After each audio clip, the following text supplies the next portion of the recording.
नमस्कार, मैं डॉक्टर अनामिका। आज हम मेल इनफर्टिलिटी के क्या रीज़न्स होते हैं, क्या कॉज होते हैं, हम उनके बारे में बात करने वाले हैं।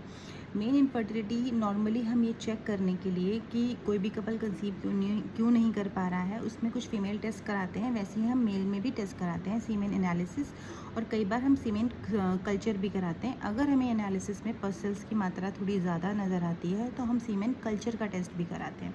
उसके साथ साथ कई बार जो आफ्टर 40 या 40 प्लस है, 45 प्लस है, तो अगर वो लेट प्लान कर रहे हैं तो हम उनका डीएफआई भी चेक कराते हैं। जनरली कई बार डीएफआई में अगर बहुत ज़्यादा रेशियो आता है तो आईवीएफ फेल होने की भी चांसेस रहते हैं। नेचुरली तो कंसीव भी नहीं होता, तो उसका ट्रीटमेंट भी आयुर्वेद में बहुत अच्छे से होता है। तो अभी हम बात करते हैं क्या रीज़न्स हो सकते हैं। जब हम एनालिसिस का टेस्ट कराते हैं तो उसमें कई बार हमें काउंट लो पता चलते हैं।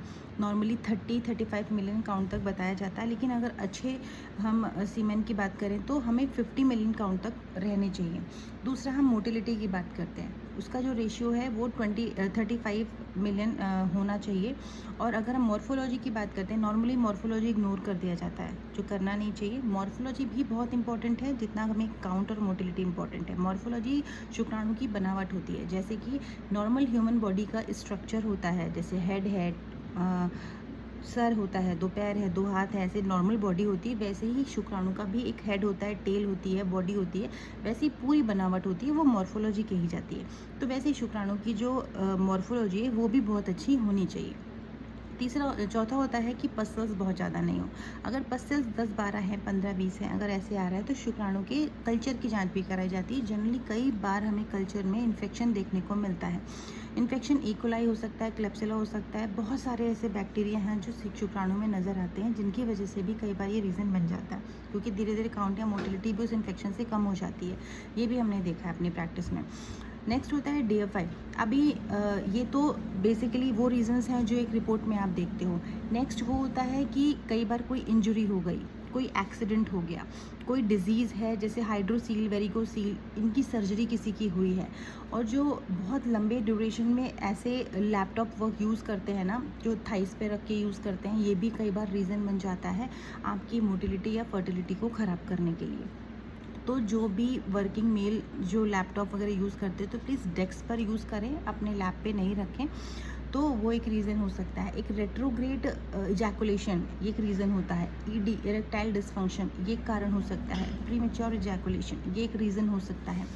तो इन सारे रीज़न्स को आप नेगलेक्ट नहीं कर सकते। और जो सबसे इम्पॉर्टेंट है, एज फैक्टर भी आप नेगलेक्ट ना करें, क्योंकि सारी प्रॉब्लम्स एज से भी होती है।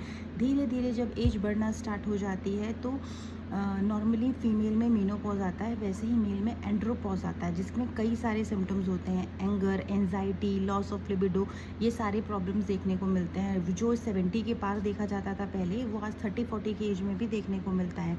ये मेल इनफर्टिलिटी का भी रीज़न हो रहा है। कई बार रिपोर्ट सब एकदम नॉर्मल आती है, मेल की जब काउंसलिंग की जाती है उसमें क्लियर होता है कि वो बहुत सारे ट्रॉमा से गुजर रहा है, जिसकी वजह से ये सारे प्रेशर वो झेल नहीं पा रहा है। कई बार सब कुछ नॉर्मल होता है तो परफॉर्मेंस प्रेशर इश्यूज हो जाते हैं। कई बार हम पेशेंट को अगर बोलते हैं आज इनका ओवुलेशन डे है, कपल को साथ में रहना है, तो ये परफॉर्मेंस प्रेशर का भी इशू रहता है, तो ये भी एक रीज़न बन जाता है। तो स्ट्रेस के लिए मेडिटेशन, योगा मेल के लिए भी उतना ही ज़रूरी है जितना फीमेल के लिए है।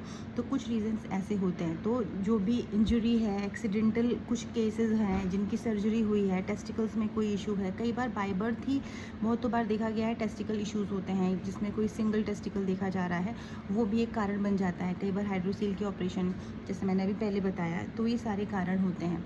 तो प्रॉपर काउंसलिंग, एनालिसिस, ये सारी चीज़ों को करने के बाद अगर आप प्रॉपरली ट्रीटमेंट लेते हैं तो भी बहुत हेल्प होती है। जैसे फीमेल की ट्यूबल ब्लॉकेज में या यूट्रस की किसी भी हेल्थ को इम्प्रूव करने के लिए उत्तर बस्ती की जाती है, वैसे ही मेल इनफर्टिलिटी में भी उत्तर बस्ती एक बहुत अच्छी प्रक्रिया है, जिसको करके आप बहुत सारी चीज़ों को रिजॉल्व कर सकते हैं। बाकी औषधियाँ तो बहुत सारी हैं जिनका आप इलाज करके बाकी काउंट मोटिलिटी को इन्हेंस कर सकते हो। बट ये एक्सेप्ट करना बहुत ज़रूरी है कि एक्चुअली इशू है या नहीं है। अगर वो सारी चीज़ों को अगर आप रिजॉल्व करते हो तो इनको भी आप बहुत आसानी से रिजॉल्व करके प्रेगनेंसी प्लान कर सकते हो। Thank you.